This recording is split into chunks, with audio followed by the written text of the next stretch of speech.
All right, let me check my audio. Let me see how this is going. Woo! All right, there it is.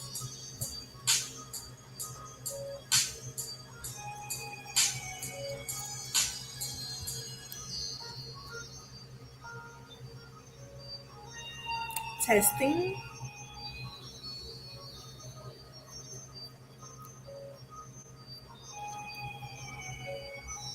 I need to pause something. Let me see.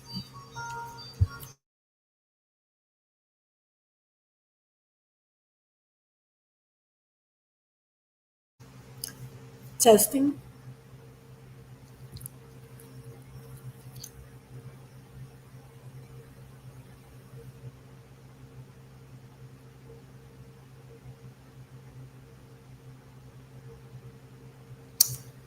Hmm. Oh, okay. My volume was down. Oh my goodness. Yeah, that's pretty loud. Let me adjust my music.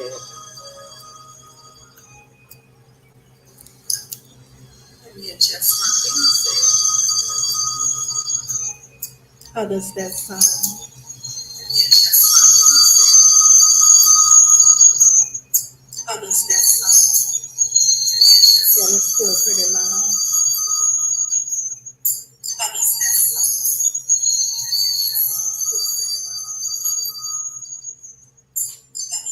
Hello?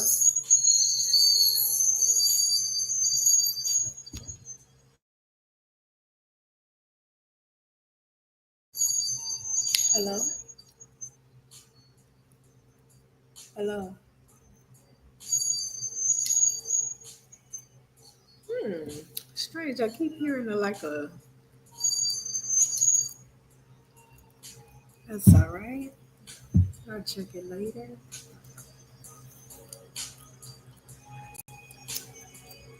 Ooh, what am I supposed to do when I want you in my world?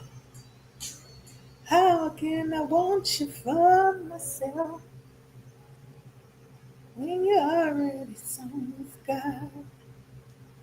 Hold on, I ain't gonna get this started until I make sure this volume is right. Hold on, I ain't gonna get this started until I make sure. All right, I'm satisfied with that. I'm satisfied with that. So tonight, Miss Chantell gonna talk off the top of the head. I want to pull up Chat GPT just for a minute to see what some things says. Um, the proper definition of some things because I don't want to just give you my definition of it, but I want us to both understand what's the written documented definition of the term diaspora. That's something that I think that Black America, well, let's say foundational Black Americans kind of fit themselves into because I think that we don't understand that that term isn't really for us. The diaspora.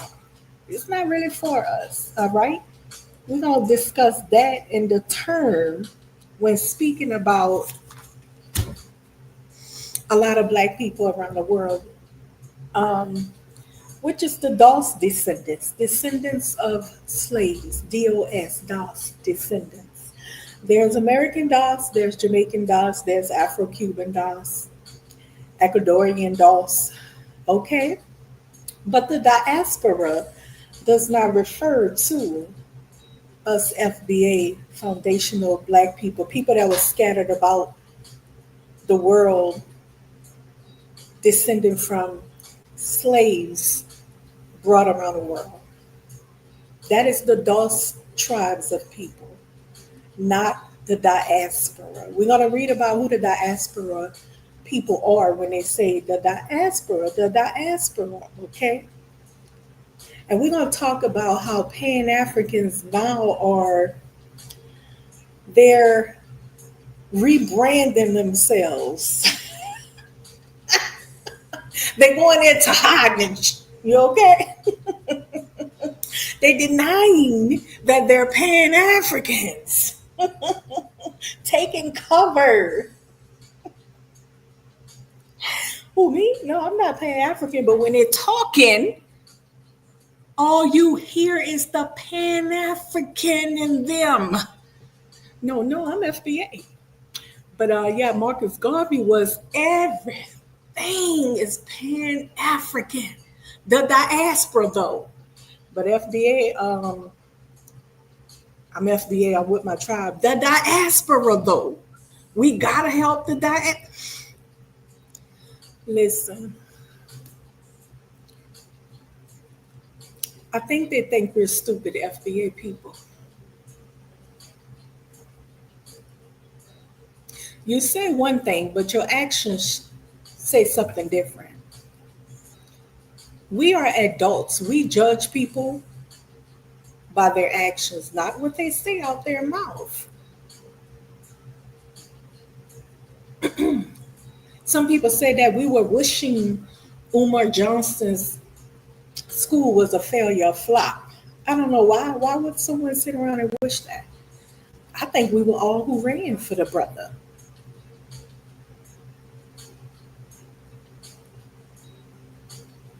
That's nothing to want to see one of us flop.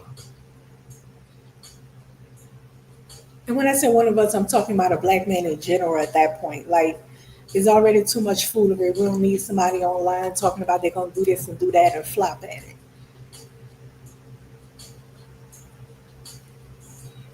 It was a reason why I brought him up. I forgot. But I know that he is a part of Pan African and the flop and all of that kind of stuff. I'll get into that later. I'm going to start off right now. Let's go into, because I'm not going to be on here really long at all because I'm not in the mood to talk all night. I just want to break down a term that I think that we ought to understand that we're not a part of this term when people say the diaspora. We're not a part of that term. So I pulled it up. Let me share this screen with you right quick. I have not read anything, so we're going to be learning together, okay? Maybe I might learn something different than what I think. So I haven't had a chance to go over this. I'm just going out there, I'm freelancing with you. All right, let's share the screen. Let's see.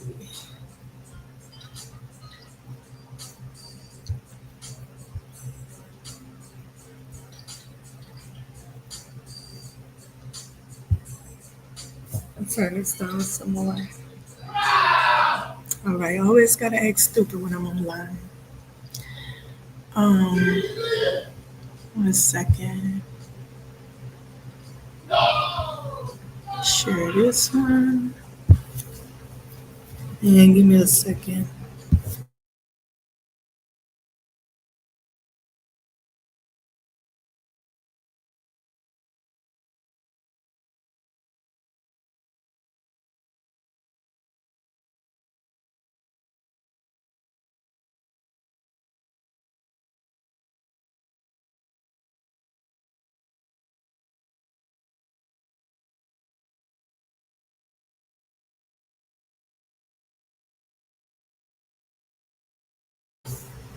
Yeah. So I don't want my music to override this conversation. All right, so let's get into this. Make the screen a little bigger. And here's what I'm going to say. Talking about me makes you look jealous. Talking about I hate this one and that one. Boy, you sound real stupid. Woo. All right, so let's get into this though. Let me make sure I'm sharing my screen properly. I see it here, but it's pretty small. Listen, I done forgot how to work this thing. All right, let's go to the top.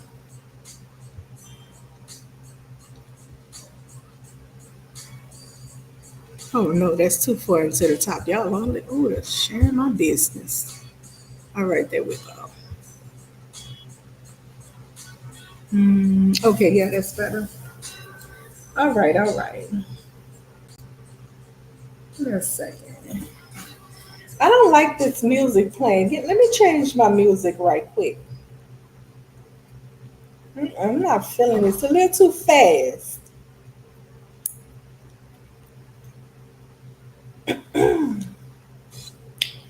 Child.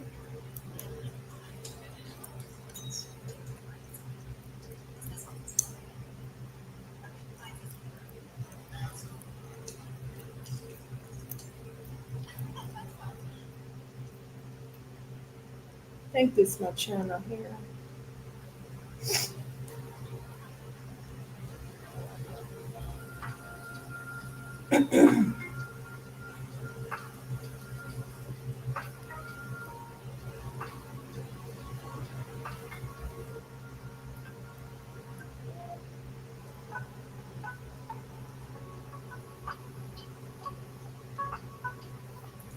I do have a favorite jazz channel I'm looking for, but I can't seem to find it.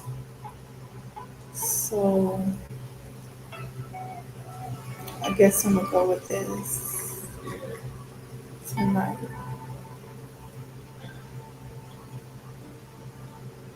All right, I found it.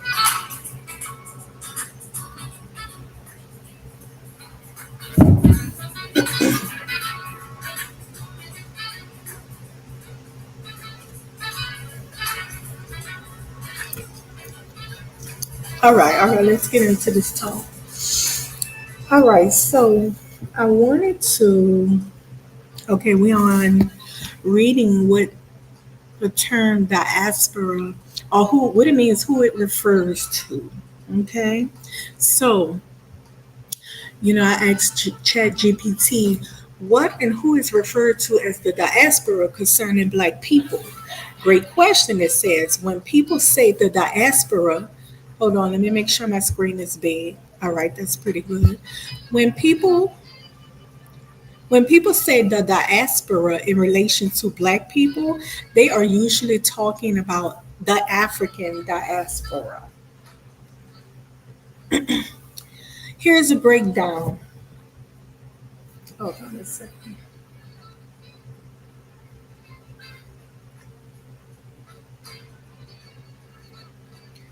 Here's a breakdown. What is the diaspora? Diaspora means the scattering or dispersal of people from their original homeland into other parts of the world. For okay, for Black people, it refers to the descendants of Africans who were displaced, mainly through the transatlantic slave trade, colonization, and migration. Let's reread that a second. For Black people, it refers to the descendants of Africans that would be one of us, who were displaced mainly through the transatlantic slave trade, colonization, and migration. Okay. And the first one read, diaspora means the scattering of or dispersal of people from their original homeland into other parts of the world. Okay, let's see what else it says. So, okay, so this is going to refer to Africans as well as DOS people. But when Africans in Africa are speaking about the diaspora, they're not speaking about us. They're not speaking about descendants of slaves, Das people. They're speaking about their own people who have left, migrated to other places and raising their children in other places and things like that. That is who they are speaking of when they speak of the diaspora, when Africans from the continent speak of the diaspora. But anyways, let's read and continue to see what ChatGPT has to say. Who is included in the Black African diaspora? It refers to people of African descent living outside of Africa, like I just said. Okay.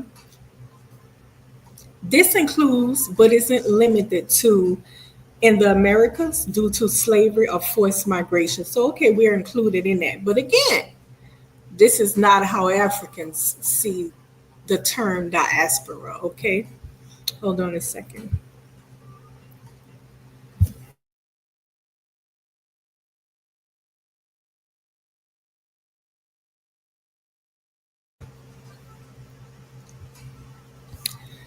So, in the Americas, due to slavery and forced migration, African Americans, USA, Afro Caribbeans, the Caribbean, Afro Latinos, Black Canadians, in Europe due to slavery, colonization, migration, okay. In the Middle Eastern and Asia,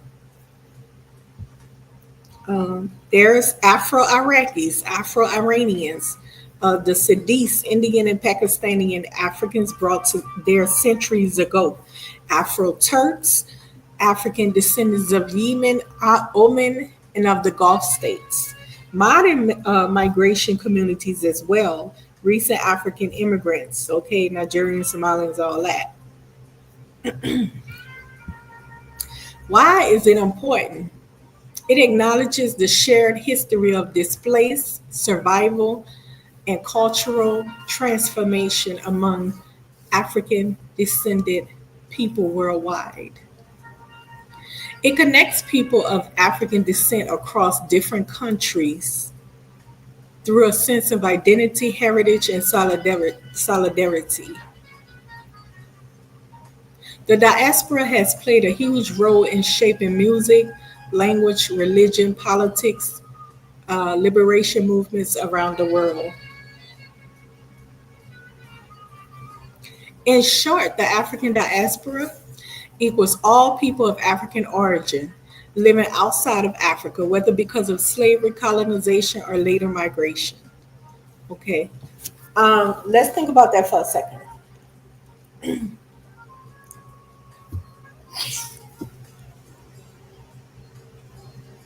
So,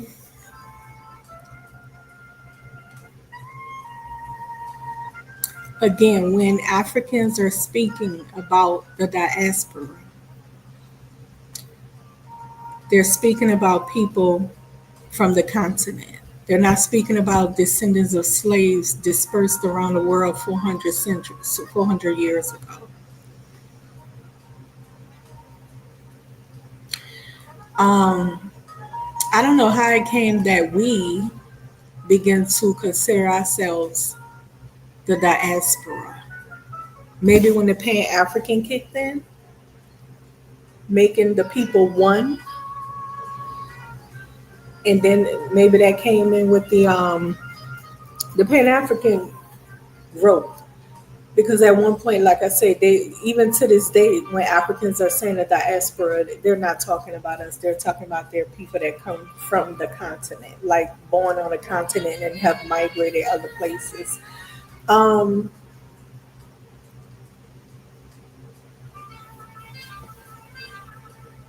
we are considered DOS people, descendants of slaves. Africans are not considered DOS, descendants of slaves, even though we may share ancestry, some of us. Um, there's a difference. And again, the difference is a group were enslaved people, and another group were people who migrated, fled Africa for whatever, fled the continent for whatever reasons. That's two different kinds of people right there, regardless to whether they share common ancestry. So I don't know when it got to the point to lump people up together as one, but we're gonna separate it today. We're gonna stick with what the Africans say. The term diaspora does not refer to DOS people, descendants of slaves scattered, dispersed around the world. The diaspora refers to people who have fled their country, their continent of Africa, scattered themselves around the world looking for a new homeland. And they, that's where they root themselves. So when you hear Africans talking about the diaspora, a lot of times they're talking about their own people. It took me a minute to catch on to this. I even heard some people say it a few times on African channels, but I didn't. I dismissed it, and then I finally started picking up. Oh, okay, they're not talking about us. One time I had somebody explain it to me. I still did not really accept it because I wasn't really listening. But as time went on, I began to understand the difference. There's the diaspora of Africans that fled the continent, and then there's the DOS tribes of people scattered around the world, descendants of slaves.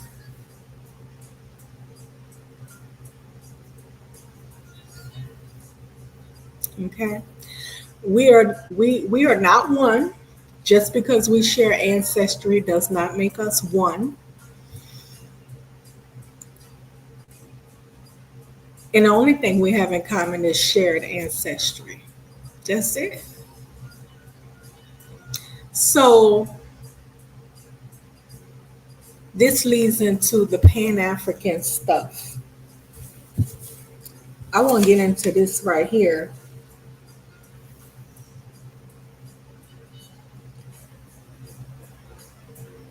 That Pan African stuff is really it's really dangerous to communities. Before I get into my talk, it's really dangerous to communities, to different cultures of people, not just to DOS, but to um, even like right now how they doing the Scottish Black Scottish thing, right? We know that's Nigerians and Caribbeans. I mean, geez, all you got to do is look it up. Listen, I seen videos tonight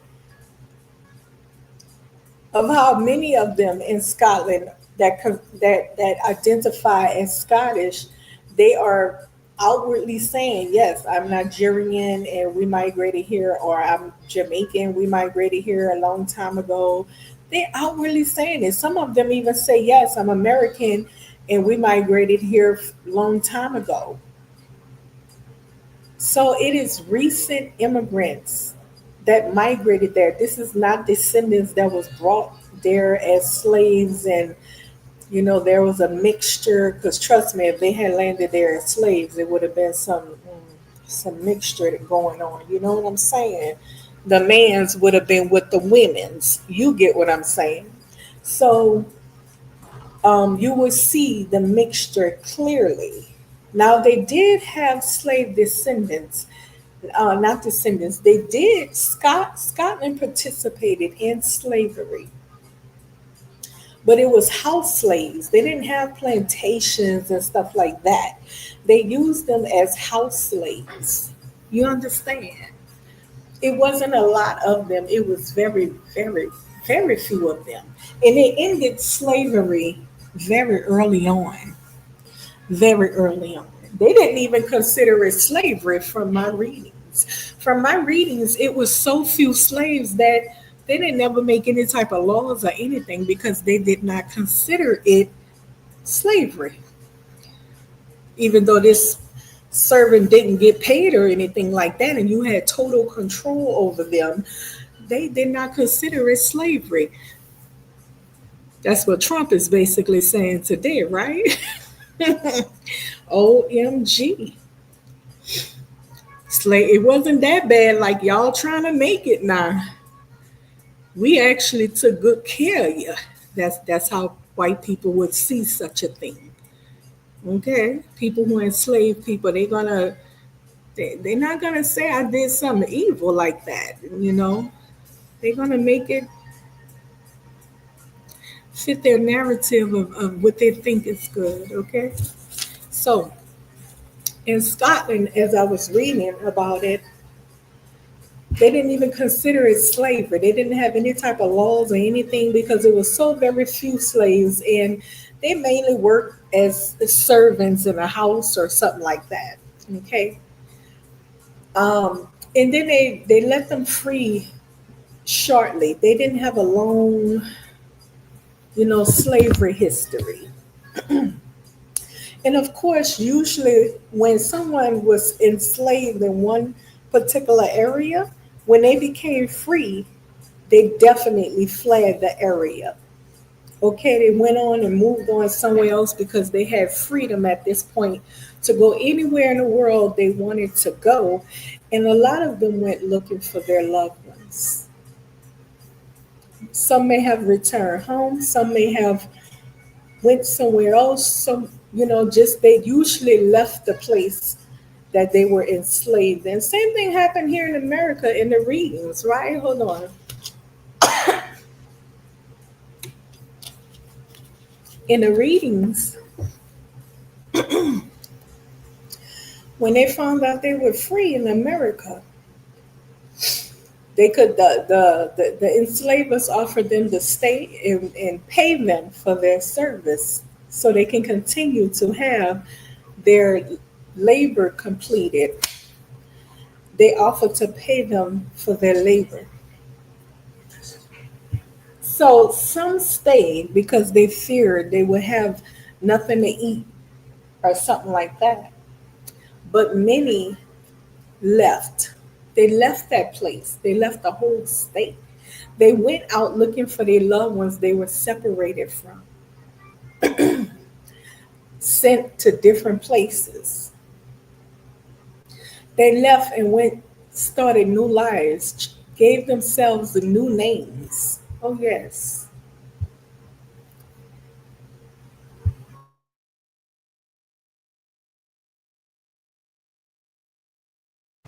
They gave themselves new names and started new lives, met new people. Okay? Same thing happened over there across the seas when those people were set free. They fled the area that they were enslaved in. They didn't want to see it again. So they did a history trying to find some descendants of slaves that was in Scotland, but they could not find any. Okay, now different nations in Europe. Got a cough. Give me a second. Different nations in Europe, they operated differently. Let's say the Scottish may have treated their slaves very, very well. The Polish may have treated their slaves awful. So the different nations in Europe, they had different treatment of slaves. It wasn't the same experience, is what I'm saying. Okay? Do your readings and you'll see what I'm talking about. So, anyways, they could not find any trace of some Scottish descendants. I'm sure they searched for them, but there was none from what the writings say.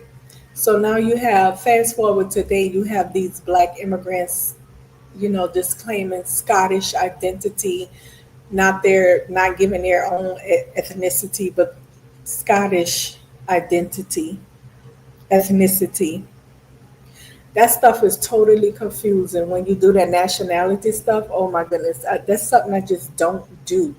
That nationality stuff is so confusing. Just be who you are. Like if you're Nigerian, just be Nigerian, or make it understandable. Say you're Nigerian Scottish or something, because it's totally confusing. Like, what if I move to Japan and I have a child in Japan, and my husband is a FBA as well, right? We have a child there, and the child is born and raised in Japan. And when they turn 22, somebody tell them, "You're not Japanese, even though you speak our language and carry our culture because you were born and raised here. You're not one of us." You're of our culture, but you're not one of us. This is going to touch the child to the core of the heart. I'm going into the topic sooner than what I thought, because this is my topic tonight. We're talking about first and second generation. We ain't going to talk about the third generation. We're going to talk about the first and second generations of immigrants here in America concerning delineation, concerning the FBA delineation. And this is what I'm talking about. But back to what I was saying about the Japanese child. If I were to have me and my FBA husband have a child and we that's born and raised in Japan, and that child turns 22, and somebody comes along, which they will, and let that child know, listen, you may speak my language and carry my culture because you're born and raised here, but you are not one of me. You do not qualify for the things that is set apart for me. You migrated here with your family. Do you understand where I'm going, people? You migrated here with your family. And here it is. The parent of that child never told that child any better. The parent of that child was so self-hating, fleeing their own identity and life from wherever they fled from. They told their child, look, just leave that FBA stuff alone and just flow with where you at. Because we ain't moving back there ever. Just look to the future. So the child grew up embedded with the spirit of Japanese in their heart. The identity of a Japanese in their heart. Not just in their tongue, but in their heart and their mind and in their spirit. They're Japanese. The parents don't even speak the language from back home or anything like that. They just like rid it all from the child. Even gave the child a Japanese name. My. Then again, fast forward, the child turns 22. Somebody comes along and tell them, look, you might have grew up and you might have was born and raised here in my home country and speak my language and know my culture in depth because you was born and raised here, but you really not one of us. In the nicest way, you're not one of us. You are a Black American, a foundational Black American person.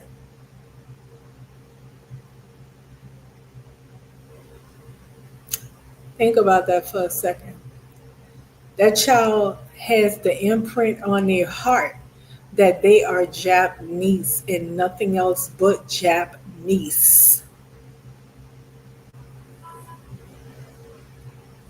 And the Japanese people start having a whole delineation thing going on because of all the Asians coming.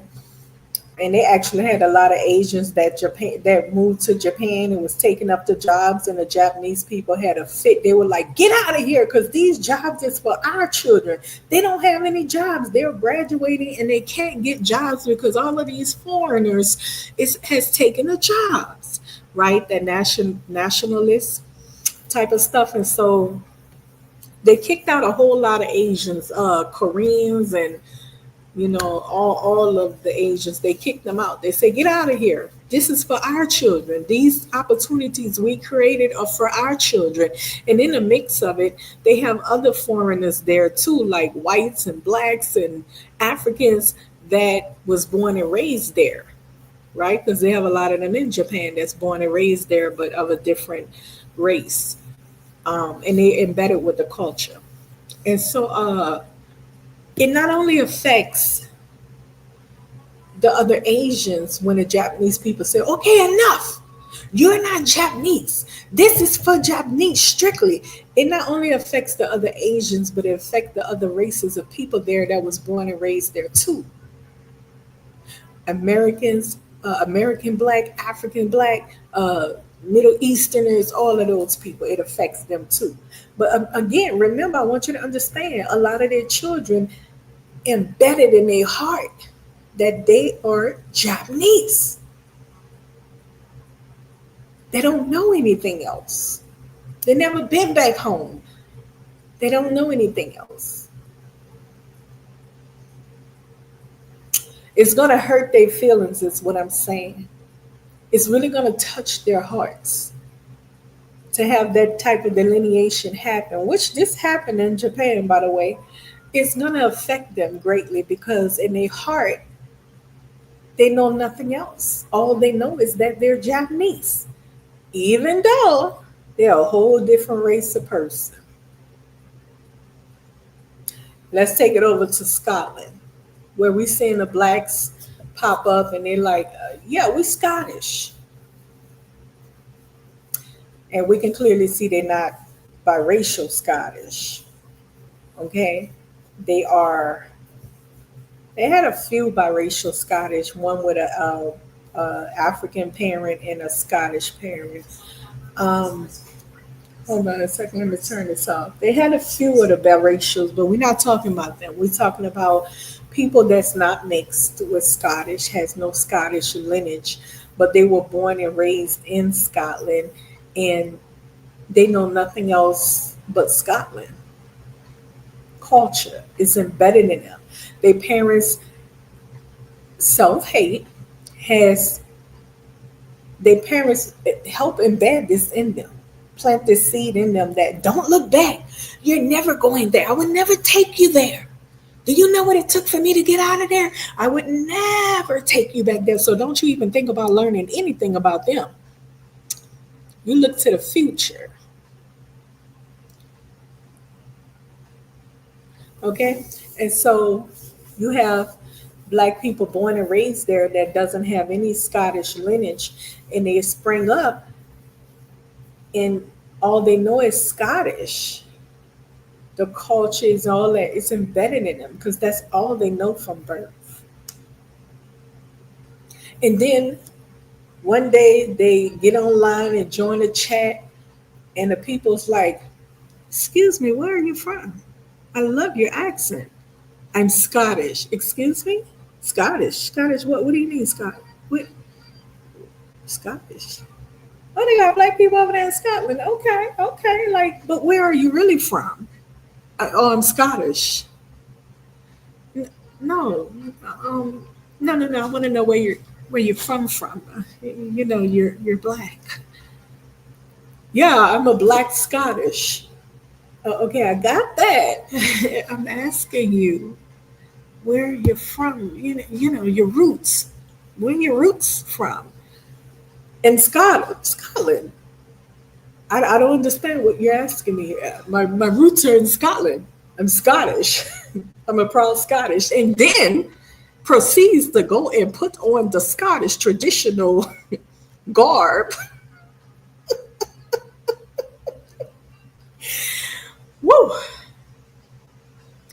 And in that person's mind, that is who they are. And you up here trying to take it from them and be like, no, babe. I get that you were born and raised in Scotland, and the culture is embedded in you, but you're not Scotland. You're not Scottish. You know what I mean? Like they're white. No, I'm Scottish. That's where I'm going with it, people.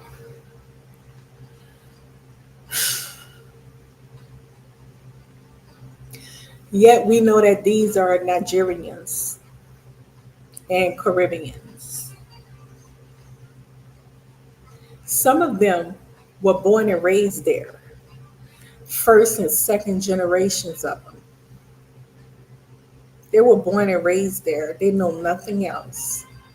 Some of them outwardly came out and admitted, yeah, my parents are from Nigeria or, the islands somewhere.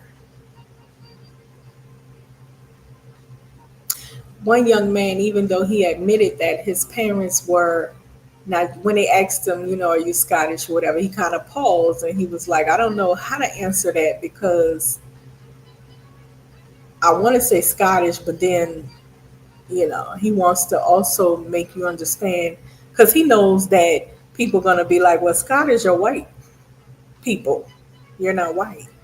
So he said he didn't know how to express himself. Now, let me explain something to you. That is somebody whose parents made him aware of who he is. In spite of being born and raised in Scotland, his parents still made him understand that your roots are from Nigeria. Your roots are your parents, okay? Wherever your parents come from, that's your roots.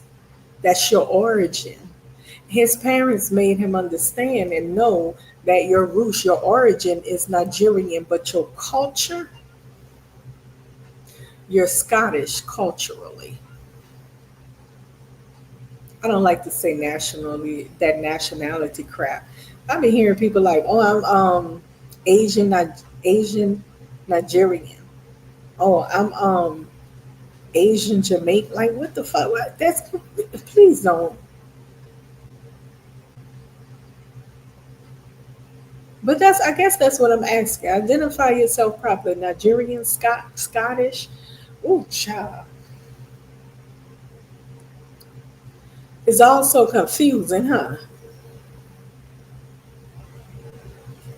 So, um, let's take the topic into America.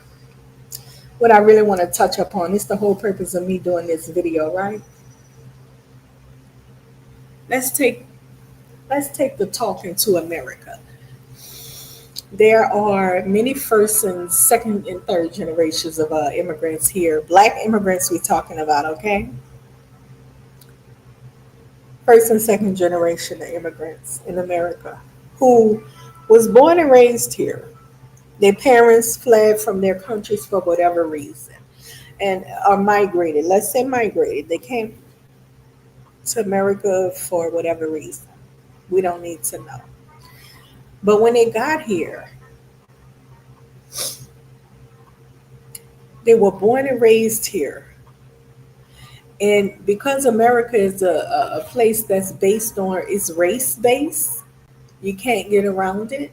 You have to be placed in a particular racial group: white, black, or Mongoloid, Asian and Indian and stuff, okay, the Mongoloids.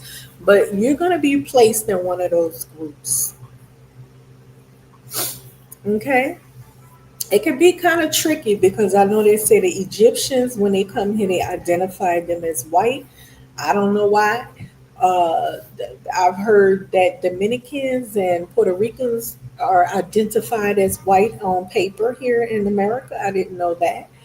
You know, so it's pretty tricky here in America. It's race based, and so a lot of Black immigrants who come here, their children, and especially if they live in our communities, their children blend in with us, foundational Black Americans. They're culturally embedded with our culture.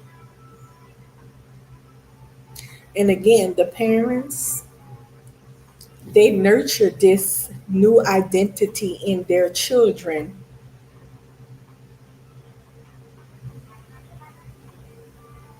I've heard a young lady on here say on YouTube say, my mother and dad are Jamaican.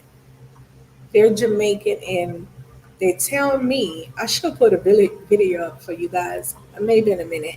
They tell me that I'm not Jamaican, that I'm a Black American.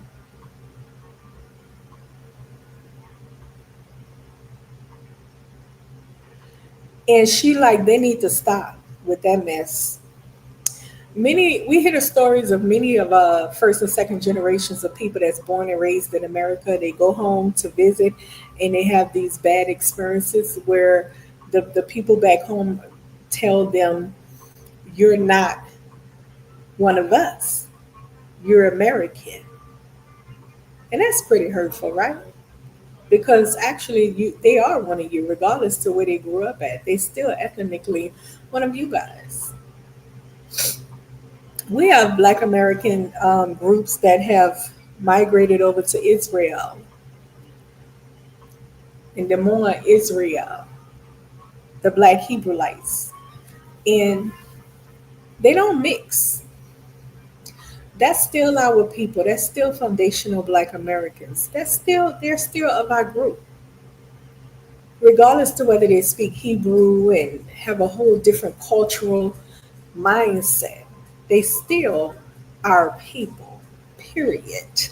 Nothing else left to be said. Yes, they are foundational Black Americans. I can see if they had moved to that country and mixed, and it's been like a century ago, or maybe even half a century or something like that. These people are now mixed up and all that. That's something different. Okay,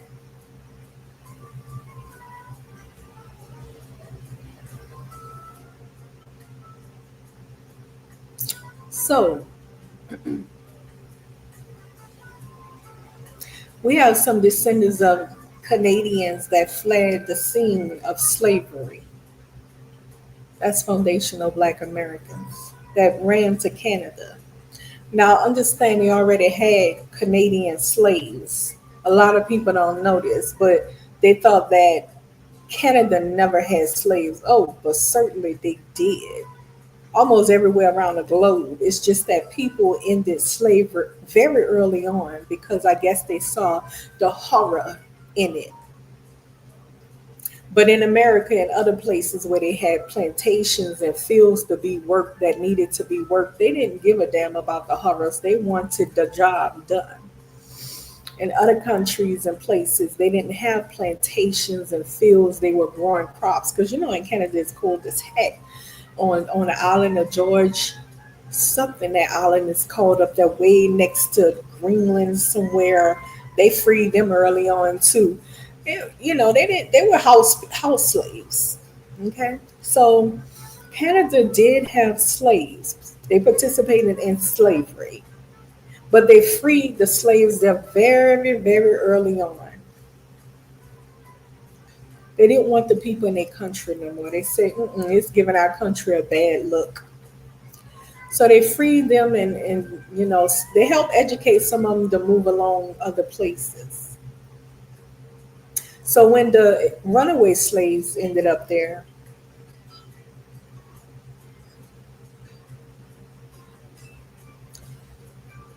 they established communities where they had some of these free Canadian slaves that helped. A lot of people don't know the history about the freemen Canadian slaves. Oh yeah, and they helped them.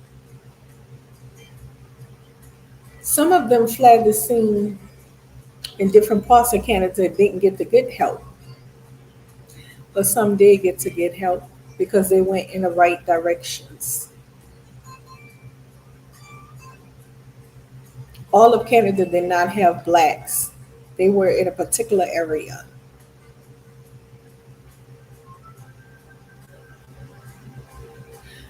Anyways, those blacks that fled to Canada from America as runaway slaves, they are indeed FBA people. Their ethnic background, their roots trace back here. Like saying one of them was to do a family tree or something like that, it's going to trace back to America. If they want to go to, during them slavery times,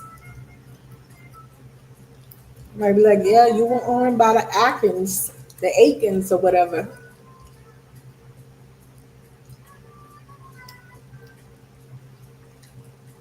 So again, just because, back to what I was saying about the the immigrant parents of these children. Text message. The immigrant parents of these children, they help nurture these children into a new identity. They allow their children to grow up just thinking that they're strictly Black American. foundational Black American. We know that they were going to take on our culture, right? We know that, period. But they also took on our identity as well, not just the culture. Same thing with the Japanese people who's of a different race moved to Japan, have children there, and they raise their children up in Japan. They help to nurture their children not only to take on they're gonna naturally take the culture because that's where they're born and raised, right? That's all they know. But they did not correct their children and teach their children better as to know that you may be here, but ethnically you are this. Our origins trace back to this, but because you're born and raised here, you're culturally this. So you have two lineages that's to be, well, not two lineages, but you have a culture and a lineage to be respected, and they're different. So those parents did not teach their kids any better. And like I told you about the young man in Scotland, when they asked him, "What are you?"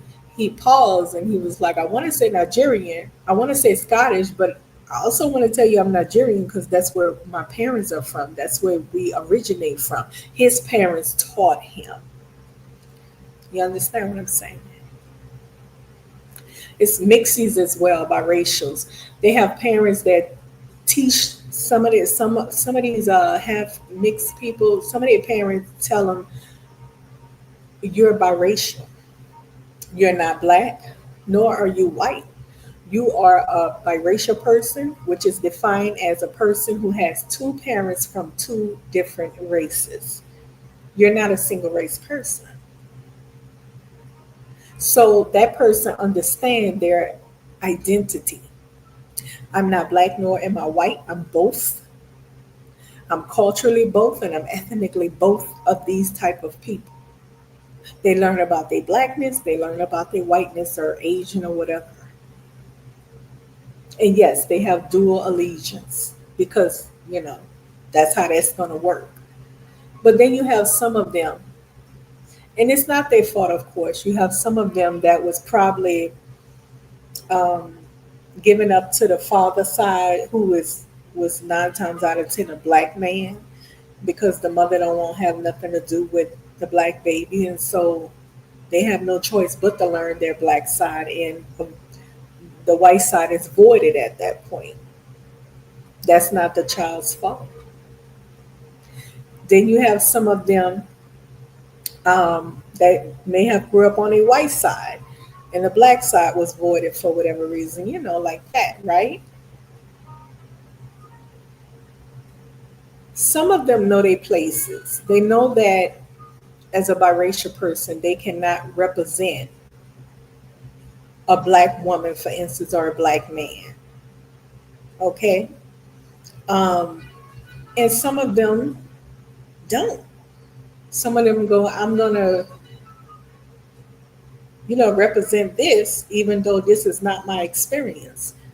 You see, so it depends on the teachings that the child is taught. It's really not the children's fault, it's the parents that's not dropping the ball with this. Not helping their children to understand their identities and their places in life. And listen, Miss Chantell is not a hateful person at all. But I'm going to say this.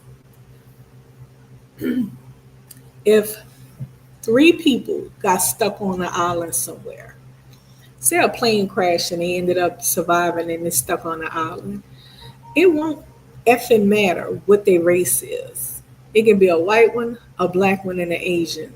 They're not going to give a god dang on skippy doo about their race. All they're going to care about is surviving. That's it.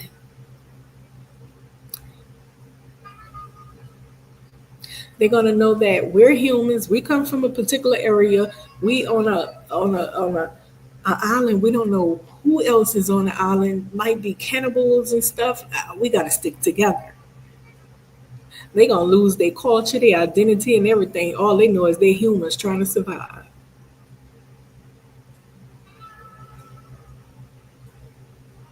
So I say that to say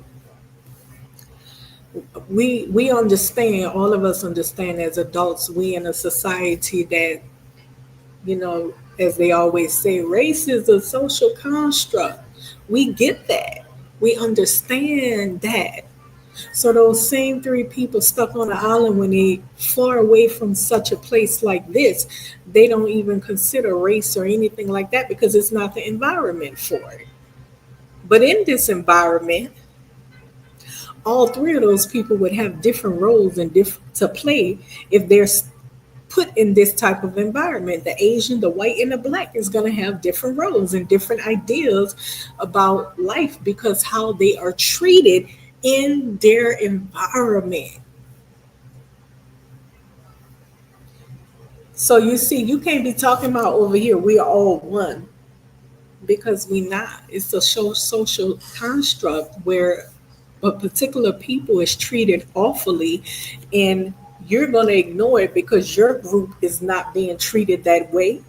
And the other group who treat the people that way, they're going to make the people out to be the bad people.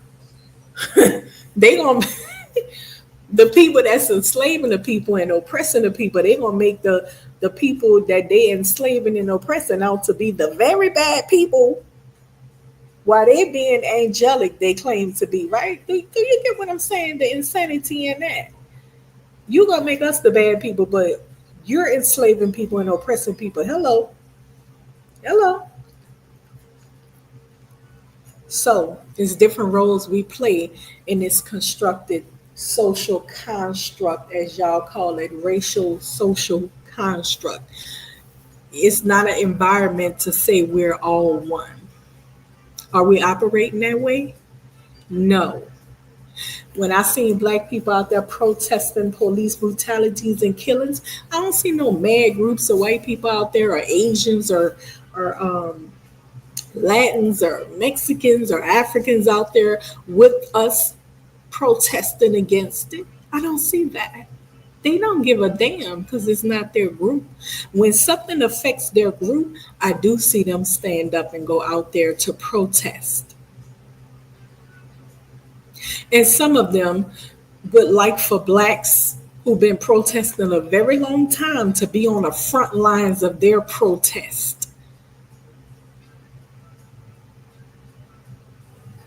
So in this society environment that we here in, you cannot afford to be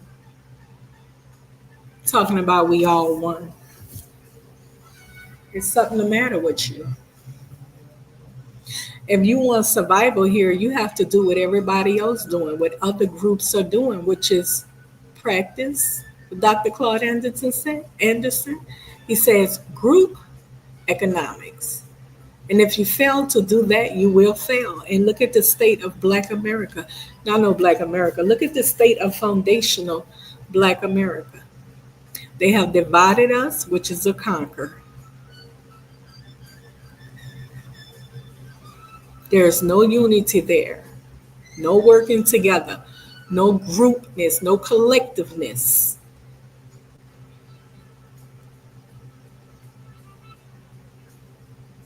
And not only that, but they sent in people in our communities that look like us that practice group economics in this country. Now that's a twist, right? Because I'm sitting up here telling you how these people are embedded with the identity that they are us. Here is where we're about to go deeper into this. Ooh, child. It goes deeper. So the foreigners that come here, the first and second generations of them, and the ones that migrate here in in their older ages, they do practice group economics. And let me break that down for you. This child that has the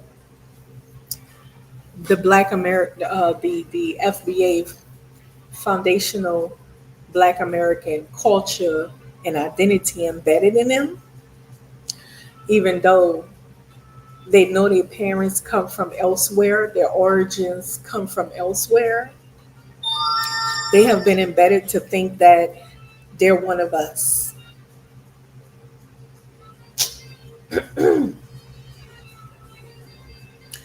Yet, they also identify with the origins of their parents because of their parents, of course. So if the parents have relatives that come to that's in America, which likely they do, that's Jamaican and all of that kind of stuff, they still identify with them. They understand that this is our origin group, but I may be of a different culture in a different identity because I was born and raised in America. So I'm FB foundational Black American culturally, and they identify as us as well. They truly believe ethnically that they're one of us as well. Because the parents have stated, you're not one of us. They have had experiences where they went home and was told by others, you're not one of us. You're American. You're a Black American. Let me turn this off a second. Come on now. Same. 1 second. It went to 2 commercials. All right, there we go. So, I hope you can see the identity crisis in this, what I'm explaining. See, they were telling us that we foundational Black Americans who don't come from anywhere else, all of our lineage is right here in America. We don't have to look elsewhere for a lineage or identity because our roots is right here in America. They were telling us that we have identity crisis issues or crisis identity issues because they were projecting their issues onto us. And let's break it down. You can hear the confusion in what I'm saying. It sounds all too much, right? I've spoken on the Scottish and the Japanese and child in America, where these young people, these first and second generations, are told that they are by their parents, you're not Jamaican. Then when they go abroad to then when they go home to their the country of their origin, they are told again many times that, oh no, you're not one of us. You're one of those Black Americans. That must be very hurtful for them. Some of them never even been to the origins of their homeland. When the parents fled, they didn't even never look back. Period. They're rooted here since they were born here. They know nothing else. All right.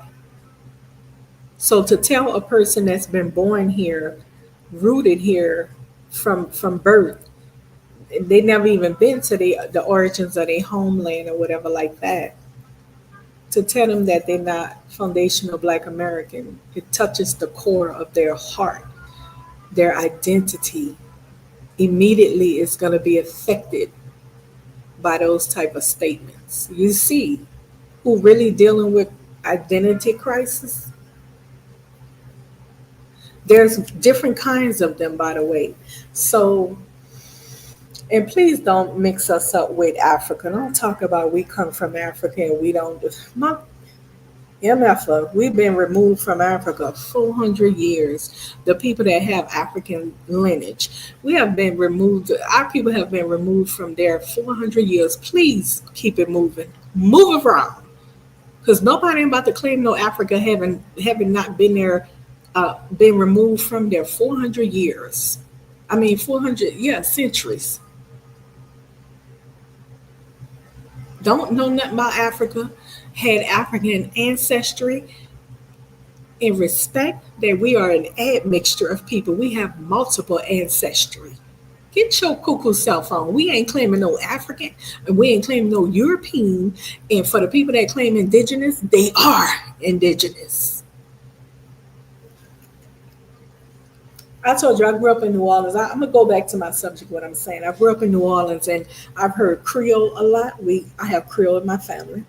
If I should be identifying as Creole, listen, my great great grandmother is full blood Cherokee native. My grandmother's mother grew up on the reservations. She grew up partially, my grandmother, on the reservations. They moved to New Orleans City when she was a teen. My dad's side of the family always lived in New Orleans.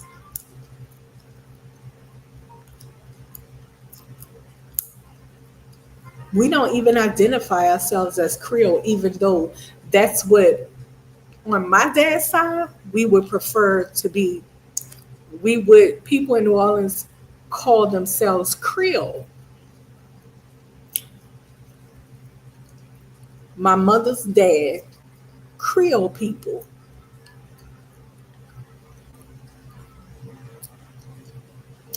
We do not walk around New Orleans doing that. Once you move in the city, even for the light skinned Creoles, nobody walk around identifying as LeBlanc, whatever they call it, LeBlanc people or Afro Creoles or anything indigenous. Nobody, we can see the mixtures, but nobody, everybody just say black.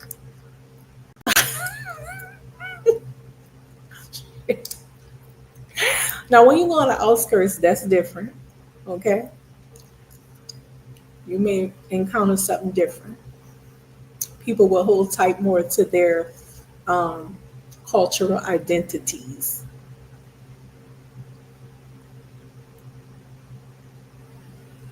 But I'm saying this to say, I've never ever heard anybody in New Orleans in my life identify as African. I ain't never even heard them acknowledge African roots. Never heard them acknowledge. I've many acknowledged indigenous roots, period, because they have a very large population of New Orleans blacks that have indigenous uh, roots. Okay, many, many, many of them, and Creole. But I've never ever heard anybody identify as African, or I've never heard that ever in my life. Nobody identifies I'm African or African anything. Matter of fact, I never even seen New Orleans be Pan Africans. That's one thing I've never seen in New Orleans. Pan African was not a thing there in New Orleans. I guess because there's so many different cultures, you know what I mean? But they never had a Pan African type of thing in New Orleans. I saw that in Atlanta, but not in New Orleans. No, sweetheart. But back to what I was saying. Um, let me get back on the topic. So, it's different kinds of these people. First and second generations. We're talking about black first and second generation immigrants in this country. Concerning delineation, concerning FBA delineation, how it affects them, because most certainly it affects them, and how the crisis identity has come on to them. Because, again, let me say it one more time, their parents failed to teach them, a lot of them, their ethnicity, but some of them were taught about their ethnicity, their roots, trace it back home. But the parent also let them know that, well, see, you're not a Jamaican like us, or Nigerian like us. Okay. And the child comes, I'm gonna pull a video up for y'all. I'm gonna show y'all the young lady saying this. She was like, I hope y'all stop. What are you talking about? I'm not Jamaican. I'm Black American. What? Because you have no culture, you share no Jamaican culture. You have no idea what it is to be Jamaican. That's why. Okay, you ethnically Jamaican, but you have no idea culturally what it is to be a Jamaican, how to move and think like a Jamaican. So you're not. It's basically what they're telling her. So not only is she taught that her by her parents, but when they go and visit, those people also dismiss them and tell them, "Hey, um, no, you're not one of us. You're American." Touches their heart. The core of their identity is touched, and it's hurtful. I'm sure it's hurtful. Hold on, let me try to see, put my shoes in their feet and see how that would feel for me to return home. And no, I ain't gonna say Nigerian, I'm Jamaican, and I return home. Ooh, I'm back in my homeland. That's where I'm from. Jamaica. Ooh, ooh. Hey girl. And we talking. But see, you're not Jamaican. You're not Jamaican, mama. No, no, you know not what it is to be Jamaican. Straight up rejected. I think I would be hurt. That would hurt my feelings. I think that would really hurt my feelings for other Jamaicans to tell me that I'm not Jamaican when I return home back to the motherland that my parents, if I was that person that my parents migrated from. That would be hurtful. And then to turn around and have to experience in America, to turn around and have to experience foundational Black Americans also telling me that I'm not one of them. I just shed a culture, but I'm not one of them. And that's all I know is American culture, Black American. This is who I think like, I identify with. I read about the ancestors. I love my people. Your people is my people. This is all I know. I don't know anything about Jamaican ancestry and stuff. I just know Black American stuff. That would be even more hurtful because that's all they know is that they're a foundational Black American. Who lied to them? You see where I'm going with it?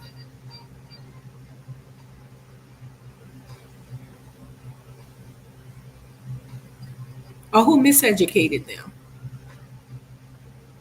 Is it not important to teach your children what identity they are in this social construct of a world?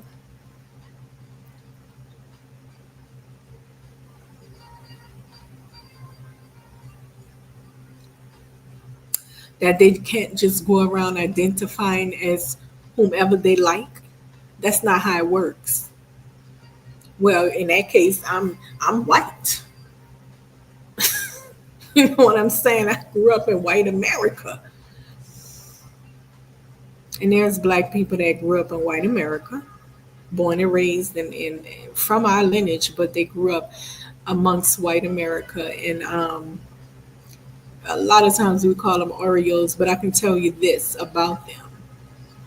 Um, we see them as twisted people, confused, self hating, twisted people. And it's not their fault. Again, it is not their fault. Somebody put them in that situation. We're not talking about the foster system children and children that grew up what they call it transracial adoption, where the child is adopted by a white family and he's Black, or the child is Asian adopted by a white family. They call those kind of children that grew up in those environments transracial because they're growing up in environments that they were transferred to a whole nother race. In their minds, they are whites. I heard a girl who's a Black woman say, because she was adopted into a white family, she said she don't feel like a Black woman. She can't relate. I'm quite sure that's true, honey. She has a white mom and white dad. It's on YouTube.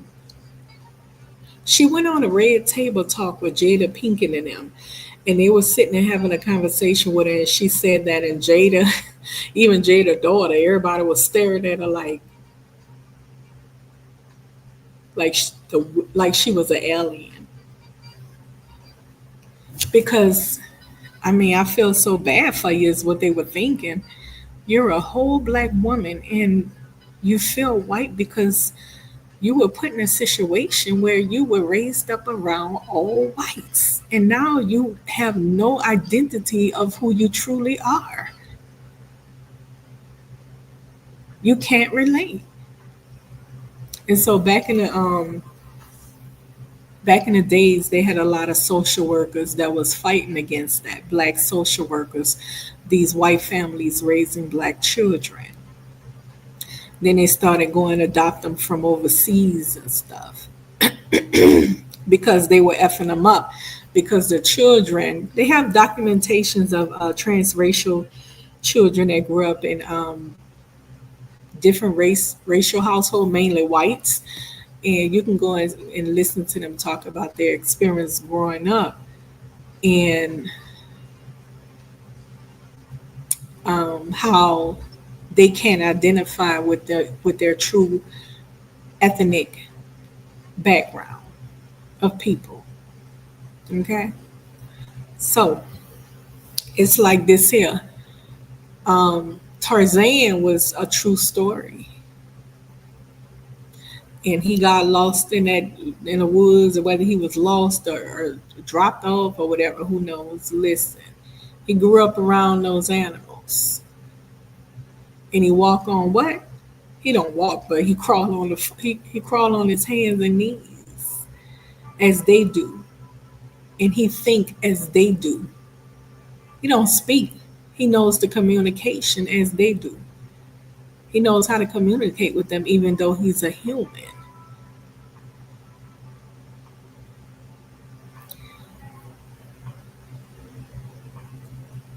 When you take an animal from its natural habitat and raise it, let's say as soon as the animal born, you don't put it back in its natural habitat among others like himself, but you raise him in a house around humans. What do you think is going to happen? Like to a lot of these dogs,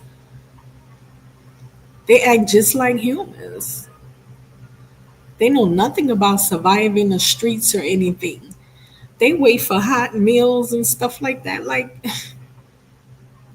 I'm gonna say this and get back to the topic. Somebody raised the wolf in the woods, and when they raised the wolf was very well mannered, and the wolf would eat from a plate.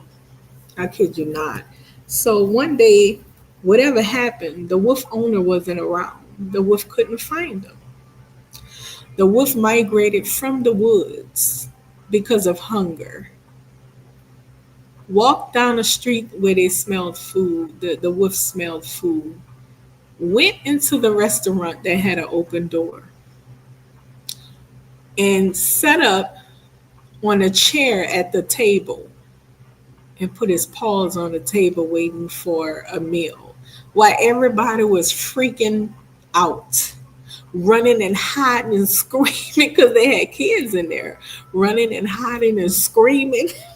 The wolf sat at the table, politely waiting and looking around like waiting for his plate of food. So you see, sometimes it's not the person's fault that how they grew up. Somebody failed to tell them how to fit into societies, well, how societies work and how to identify properly. Because if you don't tell your children this stuff, they're going to grow up and get their feelings hurt. And it's very hurtful today for a lot of black immigrants in America hearing the delineation of FBAs, hearing about FBA delineation because they don't want to be cast from FBA. In their heart and mind and soul, they truly believe they're FBA, even though they know that they are ethnically rooted from somewhere else.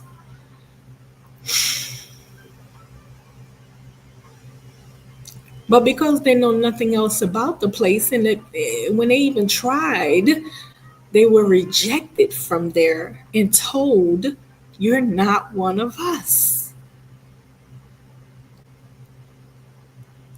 Well, what am I? You're American. You only know about American ancestry. You don't even know nothing about our ancestry over here or anything like that. You're American. And then for them to have to hear the FBA delineation, oh my gosh. They're really confused now. They really don't know what to do now. They have no idea what to do or think. Because who are they if we say, hey, we have established a FBA lineage and this is what it is. So now who are they? And that's the question they're fighting and struggling with. Well, if I'm not FBA, then who am I? I'm not Jamaican. I wasn't born and raised there. I'm already rejected from there. I'm ethnically Jamaican, but they already rejected me. All I know is America, Black America. That's all I know. I count the ancestors of Black America as mine. All I know is America, Black America. And Black America is in a form, a set place of, okay, we are now gatekeeping. We are now delineating into a lineage of FBA, foundational Black American. You may be culturally FBA, but not ethnically. That touched the soul, the core, that touches the core of their heart. Because for them, they are foundational Black American. Let me tell you something. I've seen so many YouTube channels of Caribbeans and Africans that's born and raised here that first generation and second generation, I ain't gonna say third, but let's say first and second generation of Black immigrants that's raised here, and they know nothing else about they reject it when they go home as being one of those people. And so they, what was I about to say? They're in a identity crisis at the moment. They're hurt as well as in an identity crisis. Because it's like, where do we fit in then? If we're not you and we're not them, they reject us back home. And now you're rejecting us here. Then who are we? Big ups Vovo. Vovo said that long time ago. Then who are we? And that's the identity crisis. It is not foundational Black Americans that have identity crisis issues. We don't have to look anywhere else to identify our roots and our origins. We originate strictly from here. We have been here for centuries. And understand, many Black Americans here, foundational Black Americans here, many of them did not have ancestors that were enslaved. Do you understand what I'm saying? Many of them did not have African ancestry. So it's a whole lot to our culture you guys do not understand. A lot of it is coming out now. The native tribes are opening up and putting the people back on the rolls, the member rolls, and all that kind of stuff. And this is something that Pan-Africans try to get us to believe that we were not. And especially where I'm from, New Orleans. Oh my gosh, if you go to New Orleans, do you know how many people is got native lineage? Black people? Do you? That's why I'm like, all you gotta do is take a trip to New Orleans, baby. Go to the NO and you'll see a many Alabama as well. You'll see a many Black indigenous descendants.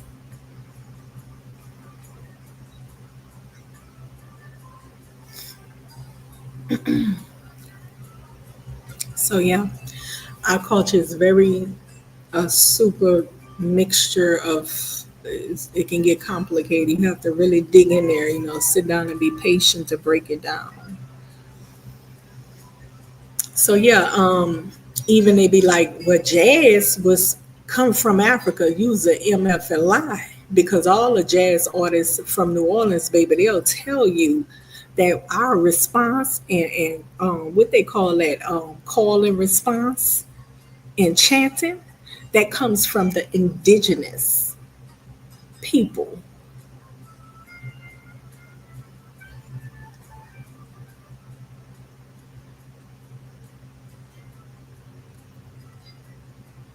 And I'm glad we're waking up and understanding that African crap, all that old pan African foolishness and African crap.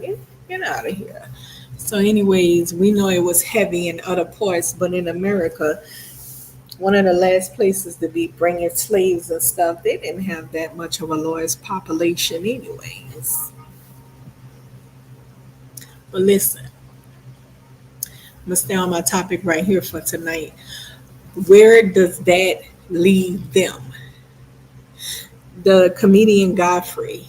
I like Godfrey. He's funny to me. I like his impersonations. But listen, he made a video. I think I'm gonna pull that video up and share that video with you. Let me pull it up right now. He made a video and he was talking about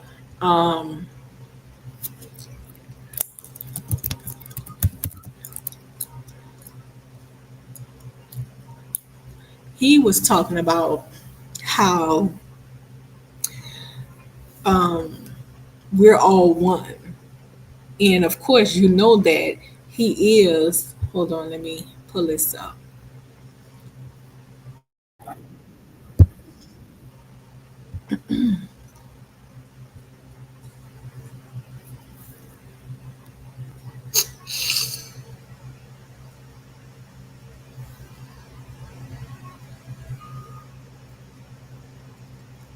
I just saw the video.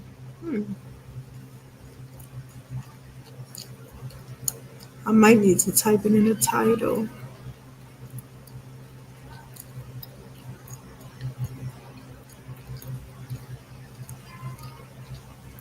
So, um, maybe it's here. No.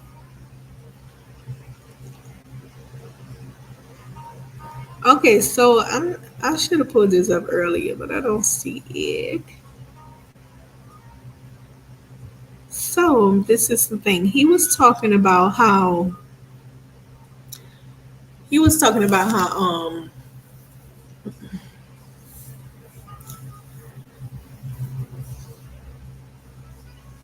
everybody is black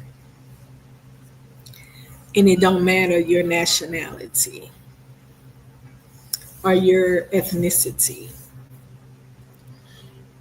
But indeed, of course, it does, right? Because we're not the same. It's just common sense. It's just common sense. We're not the same. Some groups of black people you don't want to have nothing to do with. They're very dangerous in their countries. They have absolutely no respect for women or each other. They do some downright cynical stuff, okay, like sinister type of stuff. So we're not all the same. But because he is one of those very people that I talked about in the identity crisis, where he's rejected, and he said this out his mouth, he's rejected as a Nigerian. But then he has some Nigerians that say he don't represent Nigerians as he should. And then he'll come back and apologize and be like, well, I shouldn't have said all Nigerians, and he got to do what he got to do to please his people to be accepted by Nigerians. But at the same time, they reject him and let him know that you're American, you're not Nigerian. So he's trying to fit in with them. Plus, he's trying to represent a culture and identity of Black America that he truly feels he are in his mind, heart, and soul. So you see the confusion and ooh, the identity crisis. Again, it is not FBA foundational Black Americans that have identity crisis issues. Our roots is right here where we lie, in this soil right here. We not looking all abroad and all over the world for um, our identity. That is people. Let me go deeper right here. That is the people that we call first and second generation of Black people here in this country that's walking around pretending to be us. Let's go deeper with this one. They are walking around pretending to be us because in their heart, mind, and spirit, they truly believe that they are one of us and that they have every right to talk about our ancestors and represent us and everything because in their heart, mind, spirit, and soul, they truly believe that they are foundational Black American, even though ethnically they are rooted from a different origin of people. Do you get that, people? We have people walking among us that's carrying on like they FBA and they're not us. And we cannot take it from them. We cannot make them understand. Please stop. You're not one of us. You're not an FBA. This is strictly for FBA. They're gonna fight for that because then again, in there we go. Are you not understanding our English? What we just said. This is a movement. This is not even a movement, but this is about lineage. And if you're not FBA, this is not about you. You can't step to this and join this or anything. Think about how they would feel, considering in their heart, mind, and soul, they truly believe that they are FBA, Foundational Black American. Wow. That's a war, right? That's a fight right there. That's a fight. They're not about to give up their FBA identity because true FBA lineage people are stepping to them and saying, hey, we're delineating and you're not FBA, so this is reserved strictly for FBA people. What we fight for, we want it to be reserved strictly for us. We're trying to get a base for our people that we can continue to gatekeep and build so our people can know they have a lot to be proud of, that their ancestors achieved much. And here is the immigrant, first, second generation of immigrant, in their mind and in their heart and their soul, they believe that they are one of us. So they're not going to step off. Godfrey, he's going around, and I like Godfrey. I think he's funny. He's going around, no, we're all one. Of course, he would respond like that. He's one of the people I'm talking about, first, second generation of Black immigrants, born and raised here, identifying as foundational Black Americans. But I think y'all get what I'm saying. You understand what I'm saying? I think you get it. They push Pan African, a lot of them. A lot of the Pan Africans here in this country, because Pan African doesn't exist in Africa, never have. That's number one. A lot of the Pan Africans here in America are either by ethnic or they're from, they rooted from somewhere else, Africa or the islands or somewhere. And when they come here, they're born and raised here and they have our identity. They don't, again, they are rejected by their own. And so they push Pan African narratives to make us one.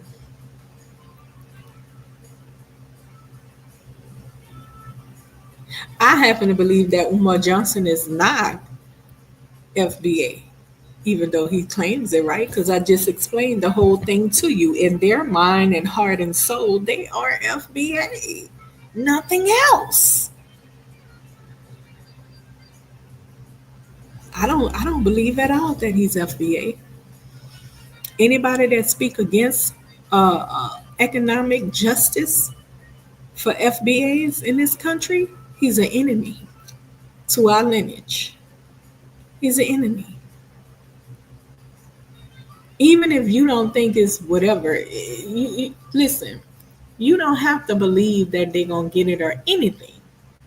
When I say they, you don't have to believe that our lineage of people going to get it or anything like that. But you're supposed to support that because whether they get it or not, you're supporting your people getting economic justice. What kind of FBA person talk about I don't support reparations, economic justice? What? They enslaved our people for centuries. Uh, that's a telltale sign that that's not an FBA person. Okay? He doesn't care about FBA lineage. He cares about himself because he's not FBA, truthfully. Even though in his heart, mind, and in his soul, that's all he knows. But he also smart enough to understand that delineation, FBA's delineating means he's not entitled to reparations. So why would he support reparations when he's not entitled to it? He feels, if we can't all get it, then none of us should get it. What? Now that's definitely a telltale sign that he is not FBA. So I was on a panel with a guy by the name of Lex. Since he wanted to bring up my name, I'll bring his name up. And I happen to believe in us being mature people to the point where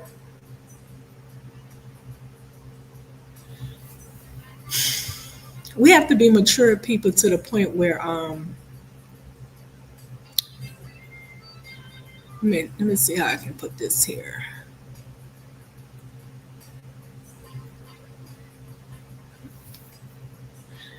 Sometimes you don't have to, you just have to respect where a person stands. And what I mean by that is, I just was having a conversation with somebody. I think it was my son. I was like, yeah, well, you know, yeah, I think it was with him, one of my relatives, and we was talking about relationships. But he was telling me about a relationship or whatever like that, and so I was like, well, just remember, is the actions matching up to the words? No. Well, in that case, you know what it is. You're mature enough of an adult to understand what's what. They say one thing, but they do something else. Dub it as no good. Period. Move around.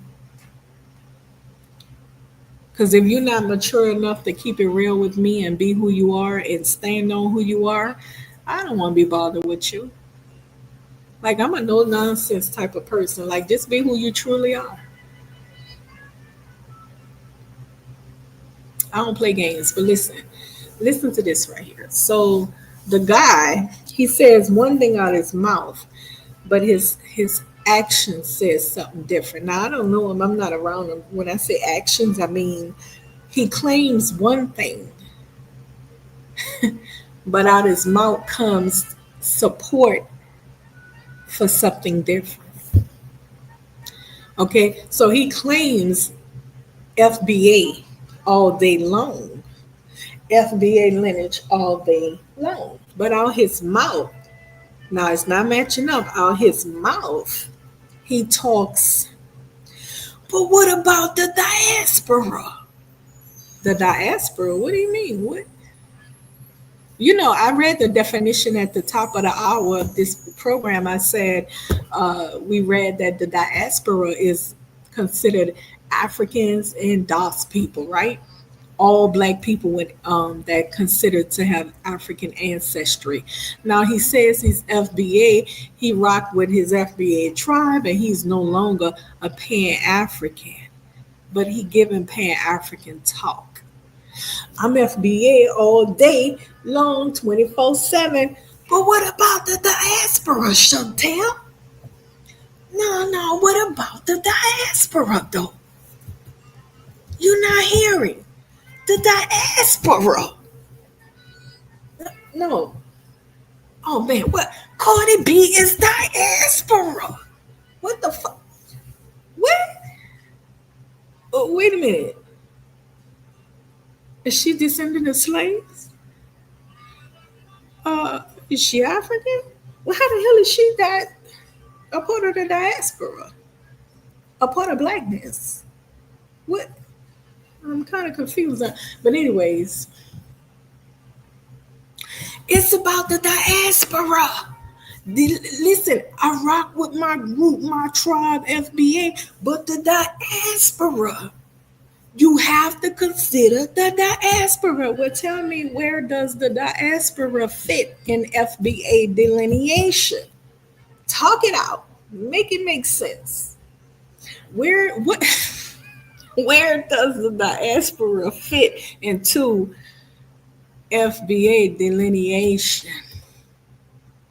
You're talking Pan-African. We're not stupid. You know, Kendrick said that in his song. Hey Drake, they're not stupid now. We're not stupid. You're saying one thing, but out comes something else in support of something else. The same with Umar Johnson. Oh yeah, yeah. I'm FBA. Do he even consider himself? No, he says he's Pan African. I bet you he don't call himself FBA because he's not FBA.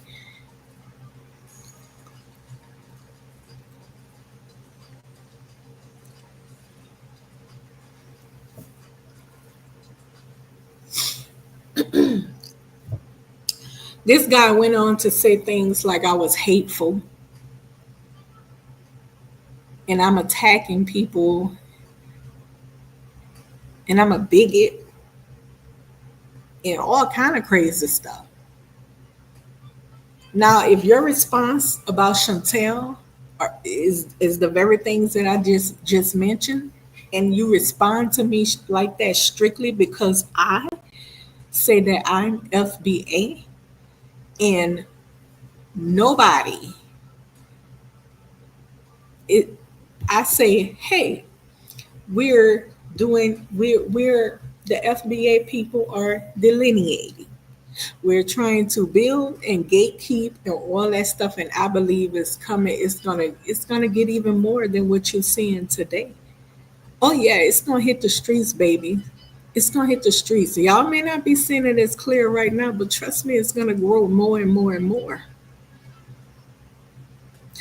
That's what Miss Chantell see.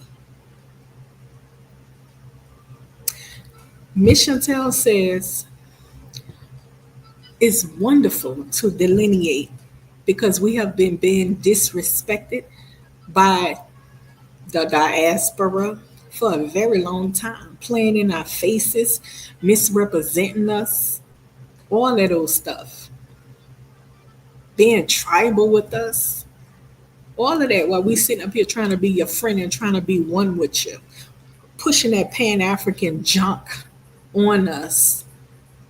And we fell for it a lot. But now the gig is up. Move around. The gig is up. It's done. Move around. Meaning find somewhere else to go and something else to do. Because we're not even hearing you no more. We're gonna talk about Pan Africans rebranding themselves before I wrap it up.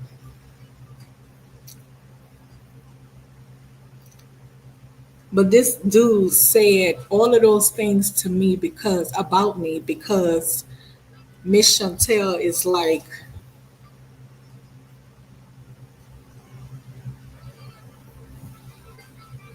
they disrespect us. Why should we want to be a part of them? Then he moved the goalpost and he said, well, if they're not talking bad about FBA, but they're making money off of them, perpetrating a culture and identity, then that's not tethering. Still, he's on defense of the diaspora and all of that still. Against a woman that's standing firm saying, I'm FBA and I believe in delineation. I think it's a wonderful thing, and it's going to get even more and more and more than what you see today. It's going to grow into listen, it's going to grow even bigger. Who sounds like a true FBA? Me. Who sounds like a first or second generation Black immigrant embedded with an FBA identity and culture? Him.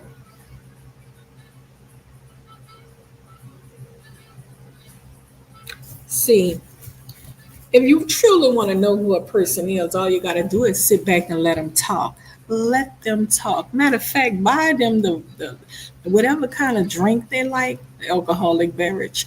Buy them that drink and sit back and let them talk, baby. The truth shall come out.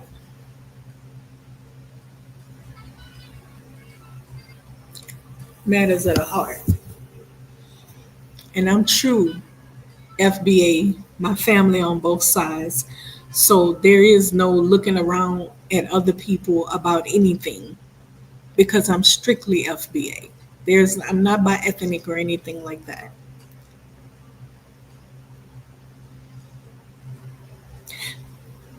I'm not concerned with the diaspora, just like they're not concerned with us. All I know is they have been heavily disrespecting us for a very, very, very long time. And now the gig is up, and I'm happy that the people are waking up to the truth and moving away from it, backing away from it. Very happy about it. I'm not concerned with alliances. Why would you be concerned with alliances as a FBA allies and all that as a FBA person who delineating from a disrespectful so-called diaspora of people? Why would you be concerned with who's our allies and who who's with us? What the? Listen. Hi, call us. The time is 11:30 p.m. Take antibiotics. Have a great day. 1 second. Why would you be concerned with such things?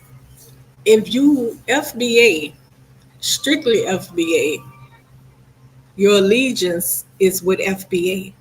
But then if you buy ethnic, that's dual allegiance.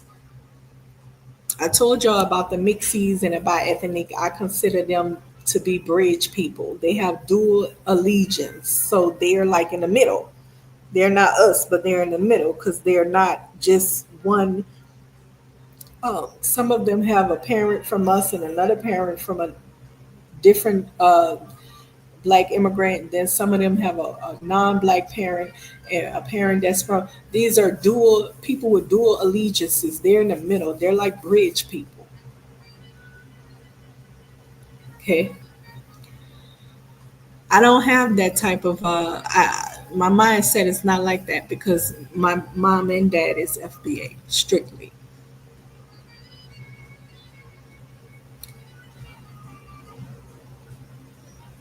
People who have some sort of bi-ethnic background, or maybe they first or second generation of Black immigrant, that is what they look to because they are not FBA ethnically, but culturally they are. And because of this delineation, it's confusing for them.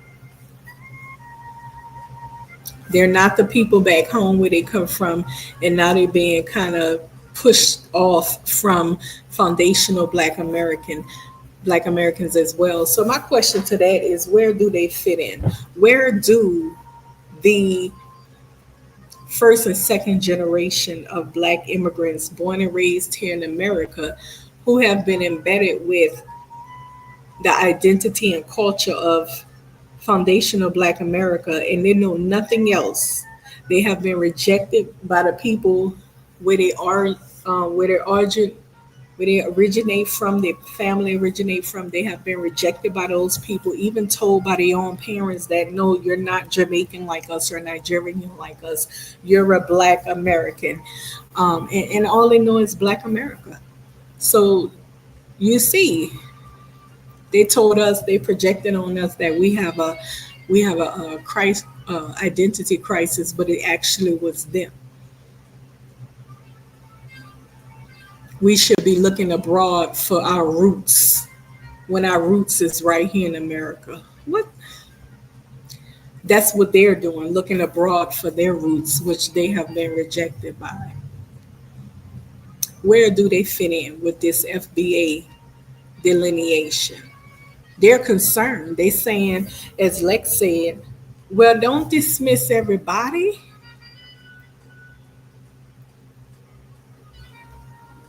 We need allies. We need, just because they don't dismiss everybody.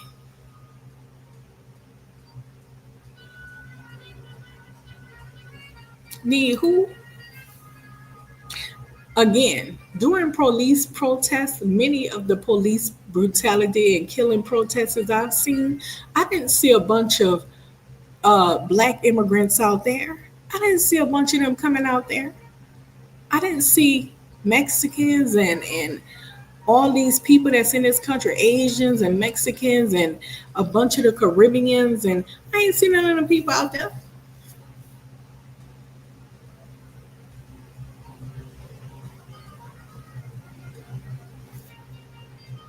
Anytime Black people have injustices going on in their communities, you telling me all those other people who we should be concerned about, they be protesting and jumping up and speaking on our behalf?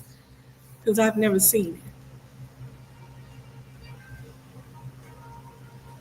I've never seen it. But we should sit around and worry about other groups of people who care nothing about us.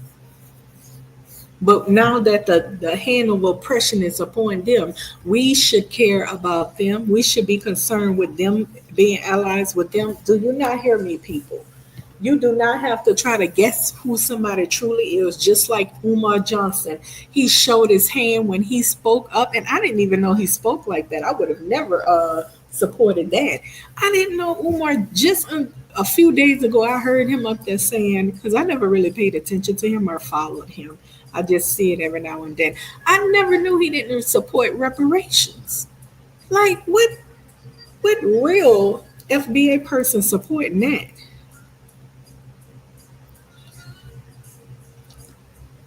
Why would I support you and you don't support us? Are you crazy or dumb?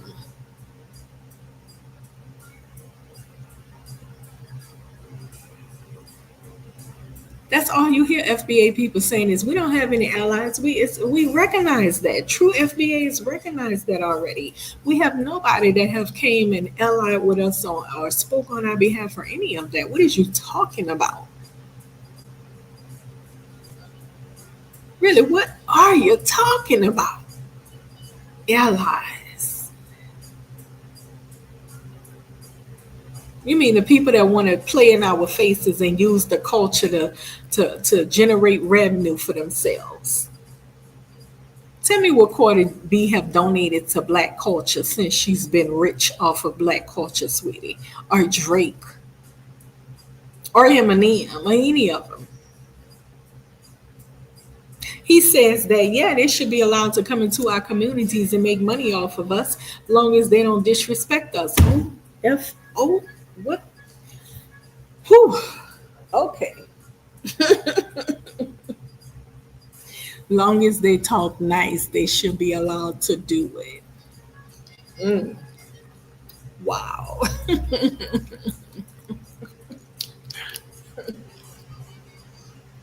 But again, I posed the question to all FBA people. I would like to hear what you guys have to say about this. Where do first and second generation of Black immigrants fit in with concerning FBA delineation? Because at this moment, those people are truly confused. Truly confused. They don't know who they are at this point. And if they were one of us, it wouldn't even be this kind of conversation. They wouldn't be concerned with allies and alliances or any of that.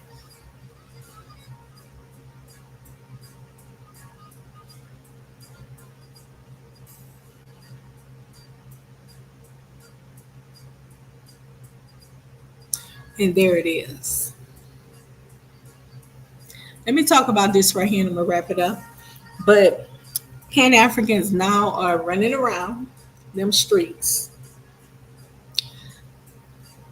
pretending that they're not Pan African. But when you listen to them, all they do is talk Pan African talk.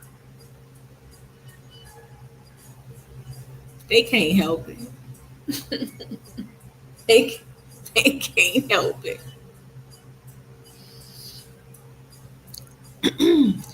They are in, listen, they're taking a break right now to rebrand themselves. Right now, they are hiding their true identity of Pan Africanism, but they're going to rebrand themselves. So look out, FBA. They're going to start using other talking points. They're going to come back with something new, because the Pan African name is dead. It's something on and buried. It's no longer something that's respected by FBAs, period. As soon as we hear Pan what? Pan what? We ain't even trying to listen to nothing you got to say at that point. So, see, they're going to find another way. They're going to rebrand themselves.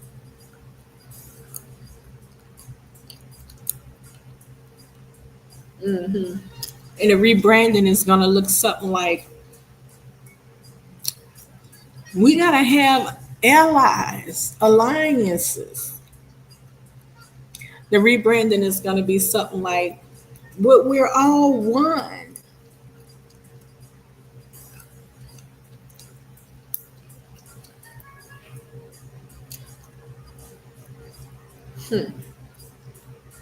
Those people didn't look forward to anything good happening with foundational Black Americans. The only thing they look forward to happening with us is taking over our cultural identity with that Pan-African crap and aiming our spending power here in America to Africa, making Africa the great Mama Africa. Well, what you waiting for? Move there now.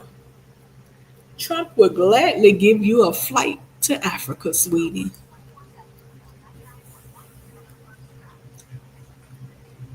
Do you know there's a lot of Black Americans, or let's say foundational Black Americans, that is, they are getting up out of Africa and returning back to America with the quickness. Because Trump closed, he disabled that the visas and all that kind of stuff. He shut it down. And so the embassies, the American embassies in different countries in Africa, they uprooted and closed down because they're no longer granting visas and stuff. And so some of the people in certain areas where they have no American embassy have to go way to other countries to get any type of documents they need or anything. Even if they were to lose their passport or anything, they got to travel all the way they got to find an American embassy somewhere in Africa because many of them have closed down. But most importantly, understand a lot of Black Americans are fleeing Africa, where they say, it's Mama Africa. They are fleeing Mama Africa because they have no more protection by the American embassy. Now, wait a minute. why do you feel like you're gonna leave because there's no American embassy there to protect you if any hit the fan? You know what I'm saying? Hit the fan. You feel like you can run to American embassy for protection, but because American embassies have now uprooted and closed down and left the country, you're leaving too because you don't feel you have protection in those countries because the American embassy have left. But I thought Mama Africa was the place to be for you, and it was so great and peaceful and wonderful. So I mean, I'm kind of like, why leave? Because the American embassy has left. Like, what? So that's why we have an influx of Black Americans returning home to America, them and their families, because they no longer have American embassy protection in those countries, and they're coming back to America. Yes, indeed. Listen, did you guys see in Mexico somewhere how, because he put all the Mexicans out and stuff, the Mexicans put the Americans out over there, them expats, they say, get the hell on, get up out of here. And so them get up out of here. And they were living good over there too. The white and black people go over there and live in them trailers, and they were living lovely, honey. I knew a girl who was staying over there. They were living lovely, honey. But the Mexicans was like, get out. So it's gonna be like that with a lot of countries. I mean, they're putting a lot of the Asians out. It's gonna be like that with a lot of countries, you know. So yeah. So yeah, that was my topic for tonight. I just wanted to come on here and break that down. How where does the first and second generation of Black immigrants in America, where do they fit in with FBA delineation? Because right now those people are hurt, confused, and distraught. They don't know what to think. I mean, what do you think about it? People, drop a comment, let me know, because I don't know how they feel, whatever.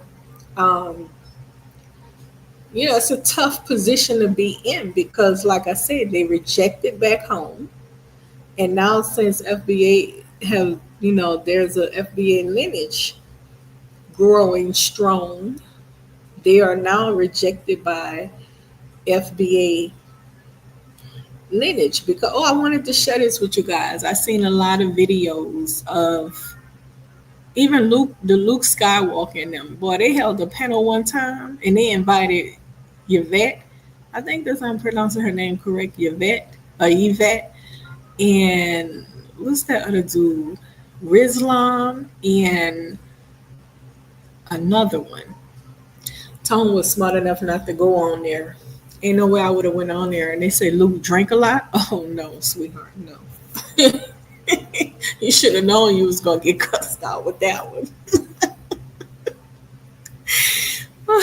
It was all in the media. They say he cussed his own kids out and stuff. I'm like, oh no, then that means he gonna cuss anybody else out too. So with the quickness. So Tone did good not to go on there. I think he didn't show up as somebody else. And so Yvette went on there, and of course they just was acting like wolves, hungry wolves, looking to ravish her up. So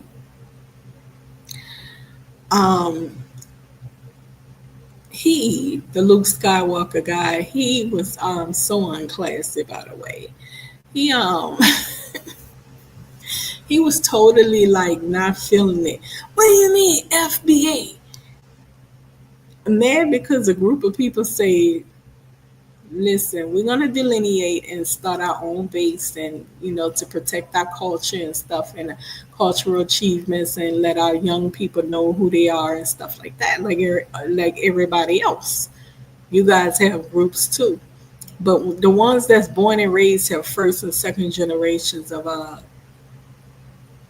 Americans, black immigrants in America, um, it's a special kind of position for them because, like I said, they are rejected from back home, and now this delineation thing has them feeling they are rejected as well from us, from the foundation of Black Americans. Okay, and he had a fit. He couldn't take that. He couldn't be like, well, yeah, I understand, but yo, he had a fit. He had a nervous breakdown, started cussing your vet out and all that mess. I'm like, God dang, all that because we delineate. Jeez, that's some wild stuff. But again, and it's the last time I'm gonna post the question. Drop a comment. Let me know what you think. Where do they fit in? Because I can't speak on the position that they're in. I don't know, their true thoughts or whatever about it.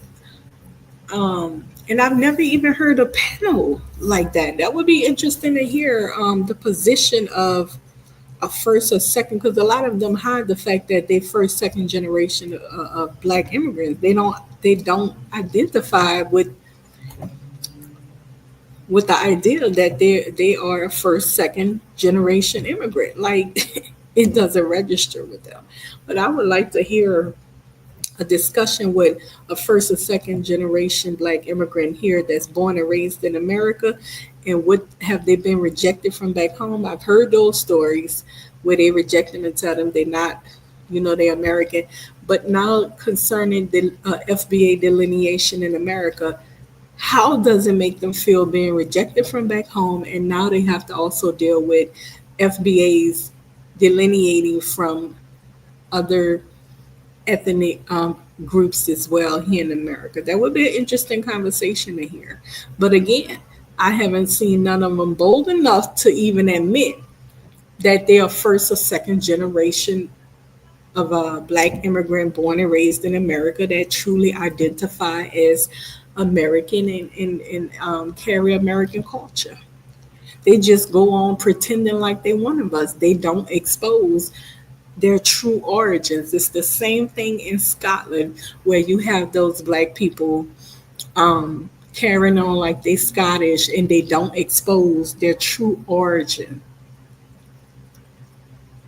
You can't have a honest conversation then, because you're telling me you're Scottish, but you do know that your origins is there, and I want to engage with you on that type of level, but you're just saying you're Scottish.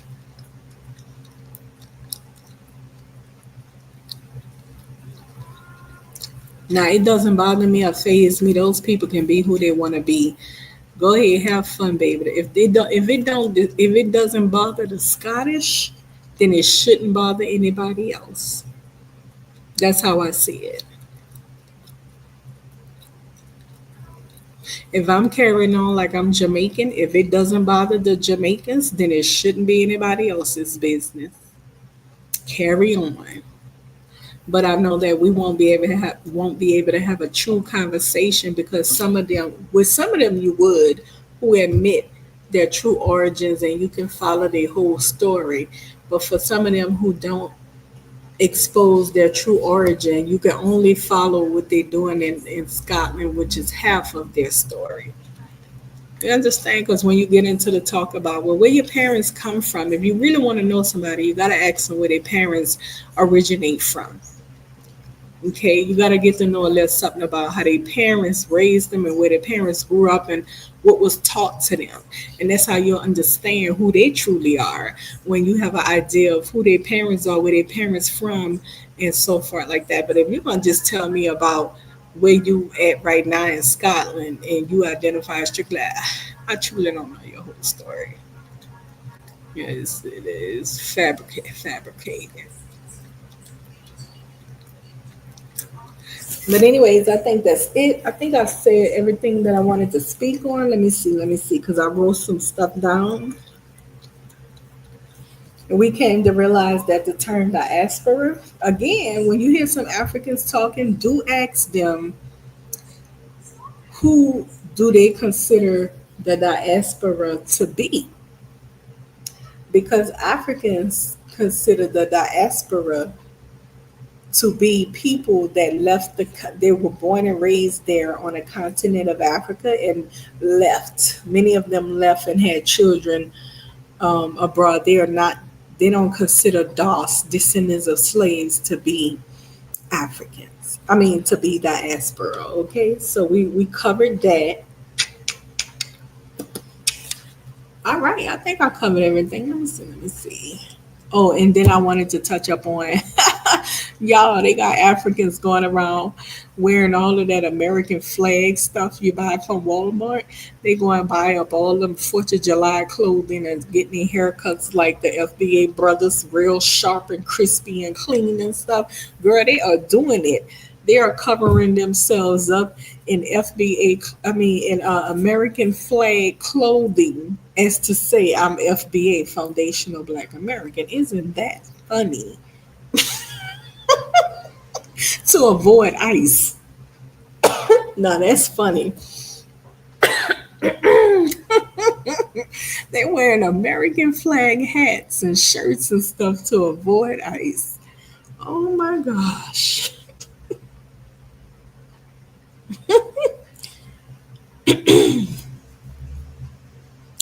All right, so let me see.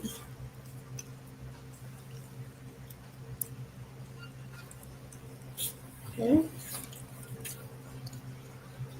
Talked about that.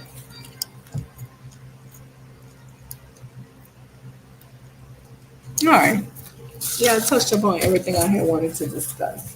Thank you guys for tuning in with Miss Chantell.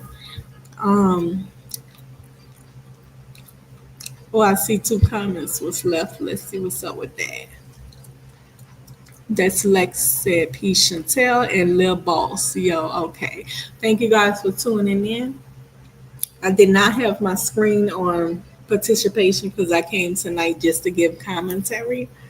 But when I go live tomorrow, I'll drop the link and share the link. But tonight I just really wanted to give my commentary on my thoughts. I'm not really in the mood to chop it up tonight. But tomorrow I'll be going live and dropping a link.